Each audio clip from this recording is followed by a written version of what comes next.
se retrouve sur une nouvelle vidéo. Donc, présentation de matériel. Donc, je précise tout de suite, ce matériel m'a été envoyé gratuitement par un partenaire de la chaîne.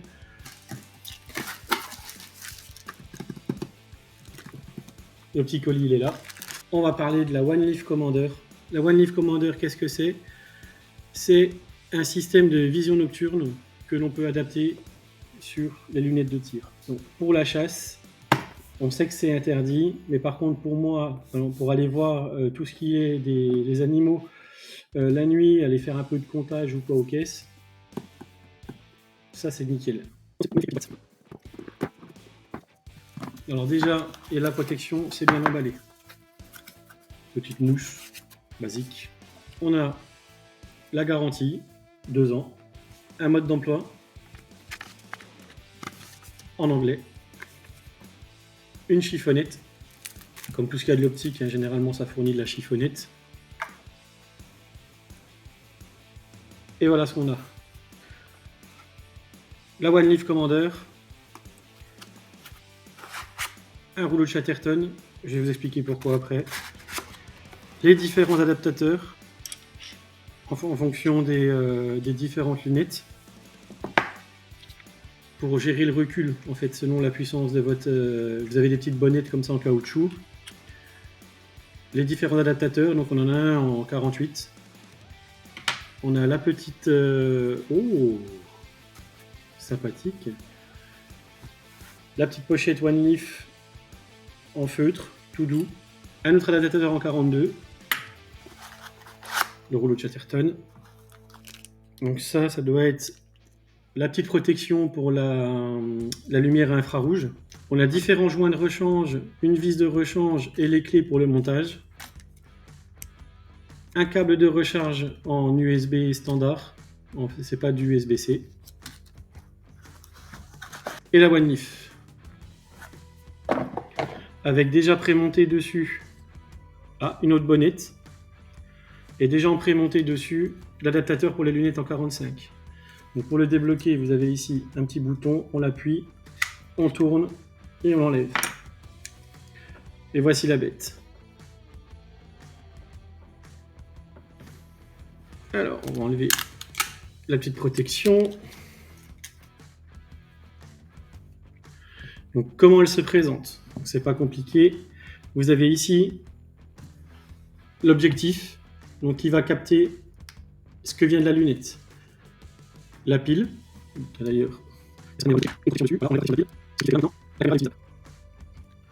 au-dessus, on a la lumière infrarouge, donc la lampe infrarouge. Donc vous pouvez zoomer la lampe, la puissance de la lampe, en tirant dessus comme ça. Donc plus vous allez tirer, plus le faisceau va se concentrer et plus vous allez voir loin. Donc elle est donnée pour largement plus de 200 mètres, il me semble, en vision nocturne. Ensuite, sur le côté ici, on a une partie donc qui est bien protégée de l'humidité avec l'emplacement pour la charge. Une carte SD fournie. Alors, une carte SD 32 Go de fournie, donc ça c'est pas mal. Il me semble que sur le site vous avez le choix effectivement de choisir si vous voulez avec carte SD, sans carte SD. Donc moi ils m'ont pas proposé du tout, ils m'ont pas dit directement ce que je voulais, hein. Et une prise pour l'audio. Donc je les ai contactés, hein, One Leaf, je vais vous expliquer directement comment j'ai eu ce produit. Je les ai contactés, je leur ai envoyé un mail, et du coup, grâce à vous, du fait que j'ai 500 abonnés maintenant, ils m'ont dit ok, pourquoi pas, t'envoyer un produit à tester, est-ce que tu veux tester la NV100, donc il s'agit bien de la One Leaf NV100, est-ce que tu souhaites la tester et nous faire une vidéo de présentation? Je dis oui, avec plaisir. Et du coup, ils me l'ont envoyé. Donc, elle m'a coûté quand même un peu d'argent, parce que ça coûte 200 ou 300 balles, je crois. Je vous mettrai le prix directement en bas. Mais j'ai payé les frais de douane, donc 34 €. Je n'allais pas non plus leur demander de payer les frais, alors qu'ils me l'envoient déjà gratuitement. Forcément, voilà, ça ne me dérange pas, on va dire, de payer les frais. Voilà, on va pas chipoter.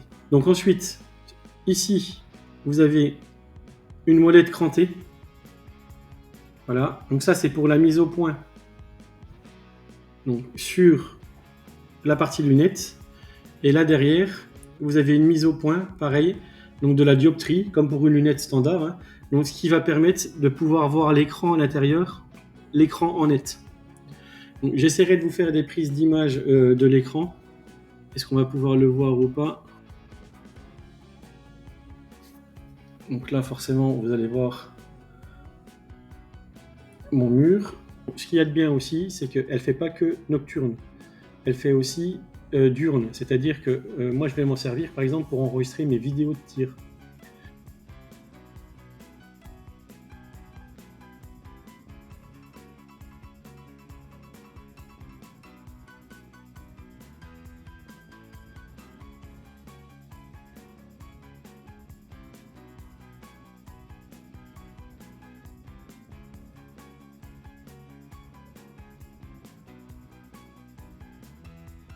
Car quand vous la branchez, vous pouvez l'utiliser donc pour filmer vos tirs. Alors, je ne vais pas inventer, hein, je vais vous prendre la petite note directement. L'écran qui est à l'intérieur, il a une résolution de 1280 par 960. Il y a un zoom digital de 1 à 3, donc c'est pas mal ça quand vous voulez faire un petit zoom en plus de celui qu'il y a sur la lunette.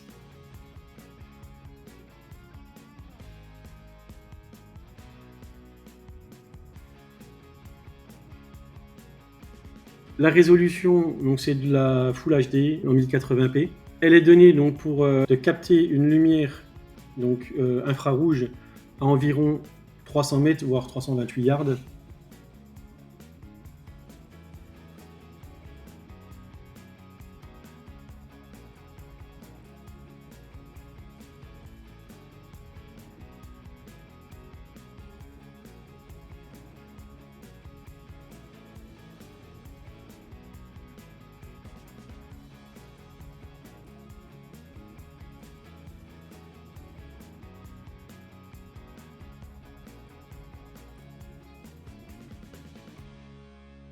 La dioptrie, on est de moins 800 à plus 400. La batterie qu'il y a dedans, alors ça c'est très important, elle est éteinte, oui, je vais vous montrer, donc ça, parce que ça c'est plutôt pas mal, surtout pour les gens qui vapotent. En fait, c'est des batteries de fumarette électronique. Voilà, c'est One Leaf, mais par contre, c'est de la Samsung en 18650. Donc ça c'est pareil, c'est des batteries, c'est pas mal parce que ça se retrouve facilement. Ça se change facilement. Et pour les recharger, moi par exemple, j'ai un appareil directement pour les recharger. Donc, ce qui me permet d'éviter de passer par là et de pouvoir recharger directement avec une meilleure gestion de la charge ce type de batterie.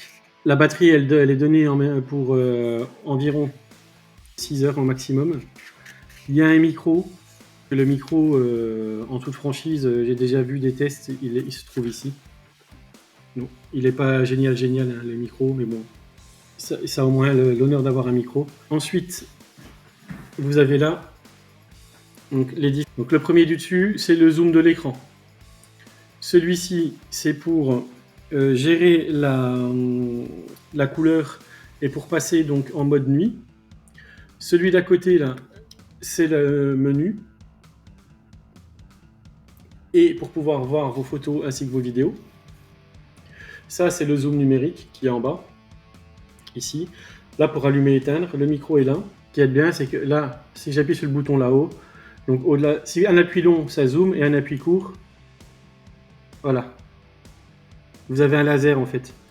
Donc c'est pas un laser infrarouge, c'est un laser de base.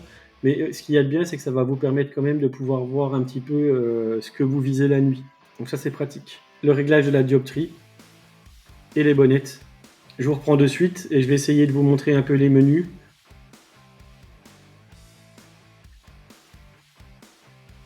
Alors, pourquoi dans le pactage, il vous est fourni un rouleau de scotch?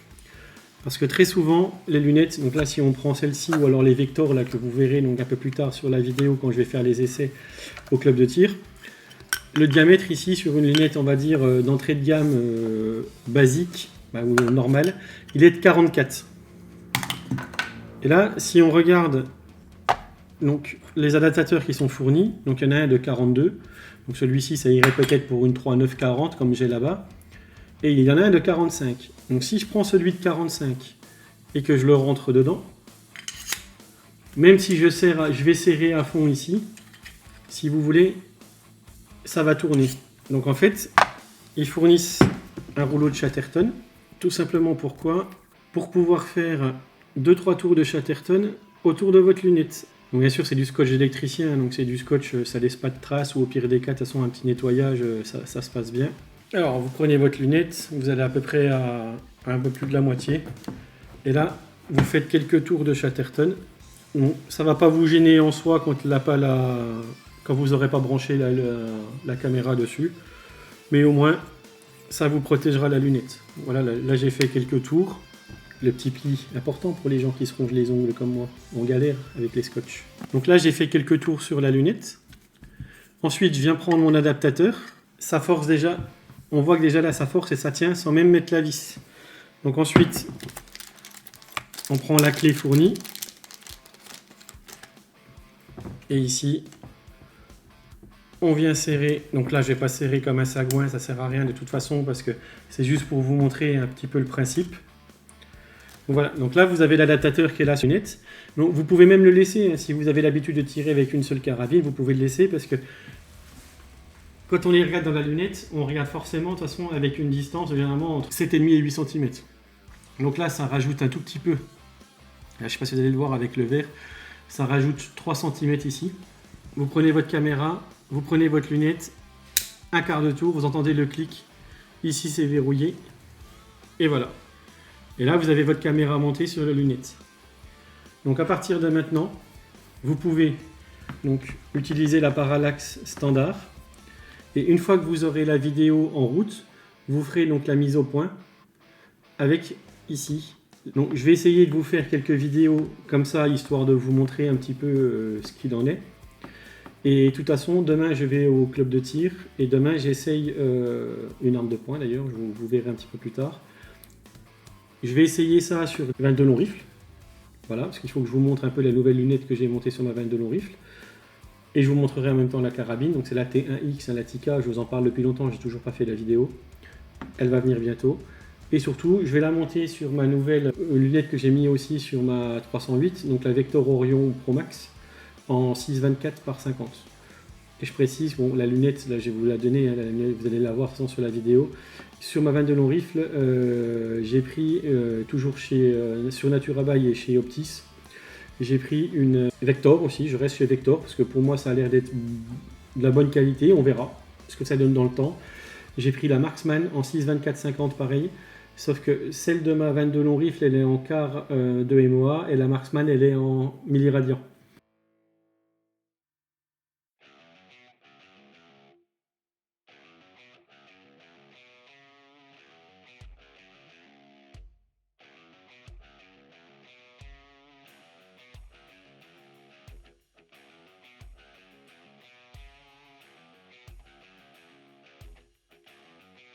Donc c'est pratique parce que 1 cm à 100 mètres. Voilà, pour le réglage, c'est on ne peut plus simple. Je tenais à remercier donc dans un premier temps tous mes abonnés. Comme je l'ai dit tout à l'heure, on est 500 abonnés, un peu plus de 500 maintenant, 510 il me semble. C'est grâce à vous, c'est un super soutien de votre part. C'est grâce à vous que des gens comme OneLeaf, merci Adam d'ailleurs de m'avoir répondu et d'avoir accepté, m'envoie ce genre de produit à tester. Donc je peux que vous remercier. Je ferai en même temps une petite vidéo short pour expliquer comment faire un zéro stop sur la Orion, car j'ai un collègue qui me l'a demandé, donc du coup je le ferai pour lui expliquer un petit peu. J'ai essayé une nouvelle technique là, de filmage directement en étant sur mon bureau directement. Donc voilà, j'ai essayé un nouveau style là, pour filmer un petit peu, parce que c'est plus pratique pour moi que d'enlever à chaque fois tout sur mon bureau pour pouvoir vous faire la présentation. Donc je filme en utilisant donc, ma GoPro en version caméra. Je ne savais pas qu'on pouvait utiliser la GoPro en webcam. Donc du coup je découvre ça. Après bon, ça filme pas en 4K, ça filme en 1080p, mais bon, on va pas se plaindre, on a déjà une bonne caméra. Ensuite le son, je l'ai pris avec ce micro que vous voyez là. Donc c'est un HyperX Quadcast. Donc c'est l'ancien micro d'un de mes collègues de boulot qui joue beaucoup et qui était joueur pro sur PC, qui m'a vendu. Donc c'est nickel, hein. C'est un micro à condensateur. Donc voilà. Ah non, après là je sais pas si vous allez avoir le son un peu en décalé par rapport à ma bouche, parce que du coup sur la caméra la GoPro ne prend pas le son, elle prend que l'image. Donc du coup je passe par le micro et pour enregistrer, bon j'essaye un logiciel, c'est pas génial, faut que j'essaye d'en trouver un autre. Donc je vais voir un petit peu ce que ça donne, faire différents tests. J'ai changé aussi toutes mes miniatures de mes vidéos parce que je voulais avoir une identité un peu sur ma chaîne et arrêter de mettre un petit peu tout et n'importe quoi. Donc je vais essayer de faire à chaque fois des miniatures qui se rapprochent un peu de ce que j'ai envie de faire. Toujours un peu d'humour, pas trop de prise au sérieux ou ce genre de choses. Je vous remercie beaucoup. Je précise encore une fois que les armes à feu ne sont pas des jouets. Les vidéos que vous avez vues au club sont faites en club de tir FFT avec un cadre sécurisé. Bien sûr, on ne fait pas n'importe quoi avec des armes à feu, que ce soit des catégories B, des catégories C, des catégories D. Une arme reste une arme, on ne fait pas n'importe quoi avec les armes. Donc merci à tous les gens qui s'abonnent, merci aux abonnés, merci aux gens qui likent, c'est important aussi, merci aux gens qui commentent. Plus il y a de commentaires, plus il y a de référencements, et plus il y a de likes, c'est pareil. Donc merci beaucoup. La route maintenant, c'est d'atteindre les 1000 abonnés. Commence à palper la YouTube monnaie. Non, je plaisante, du tout. Les chaînes d'armes à feu, elles sont très rarement monétisées. Donc bon, écoutez, on verra. Pour l'instant, je vous remercie beaucoup déjà les 510 abonnés que j'ai. Et comme le disait Giscard, au revoir.